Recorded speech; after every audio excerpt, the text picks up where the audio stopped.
बुरी तरह घायल टार्बोसॉरस अचानक गिर पड़ा। अपने बच्चों और आधे पेगासस की कोशिशों के बावजूद वह उठ नहीं पाया, लेकिन इससे भी बड़ा खतरा पैदा हो गया। पास में ही एक अलामोसॉरस भी गिर गया, जिसके ठीक पीछे पायरेनीज का एक बड़ा झुंड था। ये जीव हालांकि आकार में छोटे होते हैं, लेकिन इनके दांत बहुत तेज होते हैं और ये झुंड में शिकार करते हैं। पायरेनीज के बहुत सारे झुंड का एक साथ हमला करना डरावना होता है। यह देखकर टार्बोसॉरस ने भागने की कोशिश की, लेकिन उसका शरीर इतना कमजोर था कि वह खड़ा नहीं हो सका और उसके शोर ने पायरेनीज को अपनी ओर खींच लिया। अपने दुश्मन को इतना कमजोर देखकर पायरेनीज तुरंत उसकी टोपी लेने के लिए आगे बढ़ा। अपने तानाशाह को बचाने के लिए मादा टार्बोसॉरस ने सामने खड़े होने के लिए अपनी जान जोखिम में डाल दी, लेकिन ये छोटे जीव बहुत चालाक थे। दो पायरेनीज हमला करने के लिए तेजी से एक तरफ हटे, लेकिन जैसे ही वे बच्चे की ओर बढ़े, मादा टार्बोसॉरस ने तेजी से रिएक्ट करते हुए उन्हें कुचल कर मार डाला। लेकिन जब वह अपने आसपास के दुश्मनों का सामना कर रहा था, तो बचे हुए पायरोरैप्टर आगे बढ़े और टायरानोसॉरस रेक्स पर चढ़ गए ताकि उसे दूध पिला सकें। आसपास के दुश्मनों को भगाने की कोशिश करने के बाद उसकी ताकत लगभग खत्म हो गई थी और पायरोरैप्टर ने तुरंत एक नया हमला किया। टायरानोसॉरस रेक्स और उसके बच्चों को बचाने के लिए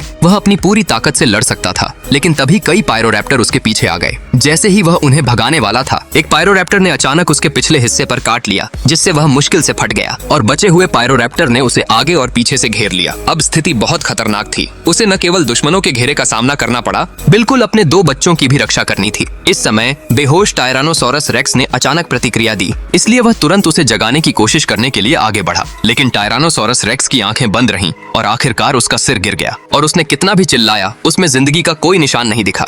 यह देखकर कि टायरानोसॉरस रेक्स पूरी तरह से मर चुका है, आसपास के स्पिरिट रैप्टर्स बहुत खुश हो गए। हालांकि टायरानोसॉरस रेक्स दुख और गुस्से से भरा हुआ था, लेकिन उसकी संख्या बहुत ज्यादा थी। अपने बच्चे को बचाने के लिए उसके पास लाश को छोड़कर अपने बच्चों के साथ घेरा तोड़ने के अलावा कोई चारा नहीं था। अब उसने अपने पीछे के खतरे की कोई परवाह नहीं थी, इसलिए उसके हमले और भी खतरनाक हो गए। उसका पीछा करने वाले स्पिरिट रैप्टर्स ने उसे बुरी तरह काटा, लेकिन टायरानोसॉरस रेक्स ने उन्हें एक एक करके दूर फेंक दिया। कुछ के तो पेट भी काट लिए। 1 दर्जन से ज्यादा स्पिरिट रैप्टर्स को मारने के बाद जो उसे पकड़ने आए थे, पीछा करने वालों ने आखिरकार पीछा छोड़ दिया। लेकिन जब टायरानोसॉरस रेक्स ने पीछे मुड़कर देखा, तो स्पिरिट रैप्टर्स पहले से ही मरे हुए आधे घोड़े की ओर बढ़ रहे थे और जल्द ही उसका शरीर खा जाने वाला था। इस सीन से उसे बहुत गुस्सा आया, लेकिन वह कुछ नहीं कर सका। आखिर में वह बस अपने दुखी बच्चे को पकड़कर भागने का मौका ही ढूंढ सका।